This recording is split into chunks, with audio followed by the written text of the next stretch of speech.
Brahmanbaria Bijoynagar Harashpur union Ektarpur গ্রামের সুধীর দেবনাথের সাথে মোহাম্মদ ফরহাদ মিয়া খরিদা জমি নিয়ে ঝামেলা থাকার কারণে সুধীর দেবনাথ ফরহাদ গংদের বিরুদ্ধে মিথ্যা মামলা সহ অপপ্রচার করে যান এবং মান সম্মান নষ্ট করার অভিযোগ ওঠে। বিস্তারিত থাকছে মিজানুর রহমানের প্রতিবেদনে। সরেজমিনে গিয়ে জানা যায়, সুধীর দেবনাথের পাশের বাড়ির আব্দুল জলিলের সাথে কথা হলে সে বলে, আমার বাড়ির পূর্ব দিকে সুধীরদের বাড়ি, তার উপর হামলা, বাড়িঘর ভাঙচুর এমন কিছু হলে আমরা শুনতাম, আমরা কোনো কিছু শুনিনি। সুধীরের বাড়ির পাশের অনেকের সাথে কথা হলে তারা কেউ হামলা ভাঙচুর এমন কিছু হয়নি বলে জানিয়েছে। তো যে বেটা মূল মালিক, সেই মালিক তুই উনারে দলি করে দিছে এবং জায়গা বুঝাই দিছে। ওই কিনা রাখছে, আমরা তো আর দলিল বলে গেছি না, কিনা রাখছে গাছ জল লাগাইতেছে। আমরা বাড়ির আছে, আমরা আমারই ঘর বাড়ির গাছ লাগাইছে কিনারে আমরা কিনছি। কিনলে তো ভালো, উত্তরে গেছে গা মারপিট খাইয়া উত্তরে গেছে। ওরা বাইরে মারামারি হয়েছে।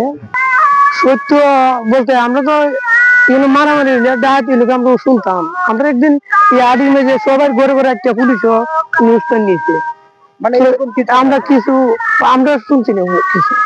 মোহাম্মদ ফরহাদ মিয়া বলেন, তার চাচাতো ভাই হরেন্দ্র দেবনাথ এর রেজিস্ট্রি করা জমি আমাকে সে রেজিস্ট্রি করে দেয়। আমি রেজিস্ট্রি মূলে খারিজ খাজনা সহ বৈধ কাগজপত্র আমার হাতে আছে এবং হরেন্দ্র দেবনাথ দখল বুঝিয়ে দিলে আমি কিছু চারাগাছ রোপণ করি। এলাকার একটি কুচক্রি মহলের ইন্ধনে সুধীর দেবনাথ আমার চারাগাছগুলি ভেঙে ফেলে এবং হিন্দু সম্প্রদায় তকমা লাগিয়ে আমি সহ আমার পরিবারের উপর হামলা মামলা ষড়যন্ত্র করছে, যা খুবই দুঃখজনক। ফরহাদ আরও বলেন, আমি দীর্ঘ অনেক বছর ধরে প্রবাসে আছি, আমি কোনো রাজনীতির সাথে জড়িত না, এমনকি আমি রাজনীতি করি না। কিছুদিনের ভেতর আবার দেশের বাইরে চলে যাব। এই ব্যাপারে সুধীরের বাড়িতে গিয়ে তাকে পাওয়া না গেলে তার স্ত্রীর সাথে কথা হলে সে বলে, আমাদের সাথে ফরহাদরা ঝামেলা করছে। উভয় পক্ষের মামলা মোকদ্দমা ব্রাহ্মণবাড়িয়া কোর্টে চলমান। অনেকদিন যাবৎ বাইরে থাকি, ছুটিতে বাড়িতে আসার পরে আমি জায়গাটা খরিদ করছি। যেখানে দাঁড়িয়ে আছি জায়গাটা আমি একজন হিন্দু সম্প্রদায়ের লোক, ওর কাছ থেকে আমি খরিদ করছি, নাম হরেন্দ্র। দলিল মূলে সাবকাউলা হয়েছে এবং খারিজ হয়েছে, খাজনা সব কিছু ওকে আছে। আমার জায়গা সে হিসাব বুঝাই দিয়ে গেছে। তারপর আমার জায়গার মধ্যে আমি গাছ টাছ লাগাইছি। এইবারের একজন সুধীর নাম একজন, সে আমার সারাটারা সব ভাঙে লাইছে এবং আমাকে হুমকি দামকি দেয়, মারবো, এটা করবো, এখানে আসা যাইবো না, এরকম হুমকি দামকি দেয় আমাকে।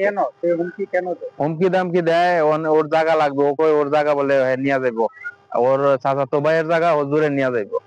আর যার দলিল মালিক সে আমাকে দলিল দিয়ে দিছে জায়গা এবং বুঝাই দিয়ে গেছে। তারপর এরা একদিন একটা নিউজ করছে, একটা বাজে ফেক নিউজ, আমাকে কিছু জানায় নাই। এরা নিজেরা বলছে আমরা নাকি মূর্তি ভেঙে গেলাইছি, এরা মায়ের দূর করছি। আসলে কিন্তু আমি এখানে আসিই নাই। এলাকার প্রত্যক্ষদর্শী আছে, যদি কেউ সাক্ষী দিতে পারবো না এরকম যে আমরা এখানে আসি বা মূর্তি ভাঙছি। একটা মিথ্যা একটা জি, আমরা এগুলা কিছু করি নাই। দেখেন আমরা এগুলোর মধ্যে নাই, ঝামেলার মধ্যে নাই, মারামারিত নাই। আমি বাইরে থাকি অনেকদিন যাবত, আমি কোনো রাজনীতির সাথে সম্পর্কীয় না। আমি আবার চলে যাবো রমজানের পরে হয়তো। কিন্তু এরা আমাদের নামে অনেক বদনাম ছড়াইতেছে, আমাদের মান ইজ্জতের অনেক প্রশ্ন আসতেছিল।